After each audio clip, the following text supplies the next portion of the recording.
મસાલો ખાય, બીડી પીવે, સિગારેટ પીવે, દારૂ પીતા હોય, પોટલી, બરોબર?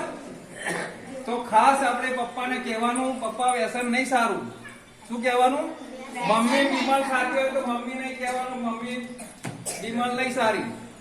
કહીશું ને, હિંમત રાખીને કહીશું. પહેલું તો આપણા ઘરમાંથી પૈસા બચશે. પૈસા બચે ને ઘરમાંથી 100-200 રોજ ખોટા વપરાતા હોય વ્યસન કરીએ એટલે, બરોબર? સાથે શું થાય કે આવનાર સમયમાં મોઢાનું કેન્સર થાય. તમારા પપ્પાને મોઢાનું કેન્સર થાય તો તમને ગમે? ના ગમે ને? તો પપ્પાને આજે તમારા મમ્મીને તમારી સાઈડે ઉભા રાખી, પપ્પાને સામે ઉભા રાખવાના અને પપ્પાને કહેવાનું, પપ્પા વ્યસન નહીં સારું. તો પપ્પા શું કે? બેસ સાની માની. તો તમારે શું કહેવાનું? તો તમે વ્યસન કરો એનો વાંધો નથી, પણ જેટલા મસાલા ખાઓ, જેટલી બીડી પીવો, બરોબર, જેટલી બીમર ખાઓ, એટલા ઘરે આવીને મને લાફા મારવાના. શું કહેવાનું? શું કહેવું મેં? મને લાફા મારવાના. તમારે શું કહેવાનું? કહેશો ને? શું કહેવાનું? જોરથી બોલો. 10 મસાલા ખાધા તો 10 લાફા મને મારો. શું કહેવાનું? 10 મસાલા ખાધા તો 10 લાફા. દીકરીને મારશે પપ્પા? નહીં હાથ ઉપડે ને? તો તમે 10 દિવસ કહેશો ને તો એમના જીવનમાં પરિવર્તન આવશે કે મારી દીકરી કહે છે તો મારે થોડું માનવું પડશે. બરોબર? પપ્પા હું તમારી સાથે કેટલા દિવસ રહેવાની? હું તો સાસરે જતી રહેવાની. તમારું ધ્યાન કોણ રાખશે બીમાર થશો તો? આવું બધું ઇમોશનલ કહેવાનું.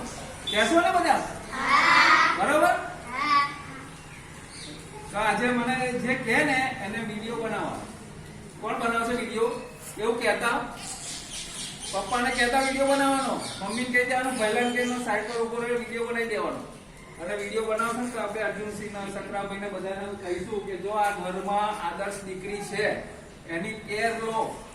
બરોબર? કારણ કે સિંહના ટોળા ના હોય. સિંહના ટોળા બધા બેઠા છો, પણ 2-4 દીકરી એવી હોય ગામનું નામ રોશન કરે, પરિવારને આગળ લાવે. બરોબર? તમારે આ વ્યસન દૂર કરાવવું હશે તો છોકરીઓ દ્વારા દૂર થશે. કારણ કે મસાલા 10 ને 15, 20 મસાલા ખાય છે, જેનું આજે કેલ્ક્યુલેશન કરીએ ને તો 200 રૂપિયા મસાલામાં જાય. વિમલ ખાતા હોય, સિગારેટ પીતા હોય, બરોબર? તો 300-400 રૂપિયા રોજના જો આપણા વ્યસનમાં જતા હોય તો મહિને કેટલા થાય? 10-12 હજાર રૂપિયા થાય. બરોબર? તો 12 મહિને ગણીએ તો લાખ રૂપિયા આપણા ઘરમાંથી જાય છે. તો પપ્પાને કહીએ કે લાખ રૂપિયા તમે મારા પાછળ વાપરો તો હું એન્જિનિયર, ડોક્ટર, કલેક્ટર સુધી ના સપના જોઈ શકું. સાચી વસ્તુ છે ને? તો આજે ખાસ કહેવાનું કે પપ્પા વ્યસન નહીં સારું. તમને પહેલેથી ડર લાગે ને તો એવું હોય તો મને ફોન કરજો, હું આવીશ કહેવા માટે, તમારી જોડે ઉભો રહીશ. એટલે ખાસ કહેવાનું કે વ્યસન નહીં સારું. બરોબર? આપણી સાથે ડોક્ટર ગિરીશભાઈ પટેલ છે, સાથે આપણા વડીલો છે ગામના, બરોબર, જે દર મહિને આપણા ગામની ચિંતા કરવા માટે ભેગા થાય છે કે ગામમાં શું સારું થાય, શું કંઈક વિશેષ થાય. બરોબર? તો આપણા વડીલો આપણી જોડે છે.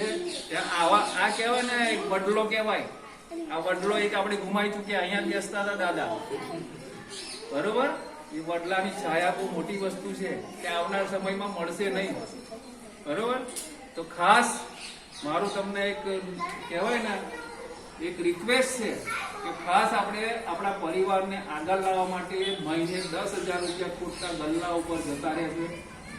બીજું, મોબાઈલ પણ જોવે, બધા જોતા હશે. મોબાઈલ બી નહીં જોવાનું, કામ વગર જ આપણે એના કામ પૂરતી જ એની વાત કરવાની. આપણી ઉંમર નથી કે આપણે મોબાઈલ પાછળ રચ્યા પચ્યા રહીએ. બરોબર? મોબાઈલને ઇગ્નોર કરો. રોજ 2 કલાક 3 કલાક એને ઇગ્નોર કરો. મોબાઈલ બી નહીં સારું આપણા માટે. આ આપણને ગુલામ બનાવી દે. કોઈ પણ વ્યક્તિ વસ્તુ આપણને ગુલામ બનાવી ના શકે, કારણ કે આ ભગવાનની બનાવેલી વસ્તુ છે. બરોબર છે? અને બીજું, આ ભગવાનની બનાવેલી વસ્તુમાં આ કચરા પેટી નથી. તમારા પપ્પાને કહેવાનું કચરા પેટી નથી કે ગમે તે નાખો. ભગવાન મારી અંદર છે આવું કહે છે ને, તો ભગવાન મારી અંદર છે તો તો જો હું ખાઉં તો ભગવાનને ખાવું પડે. ખાવું પડે ને?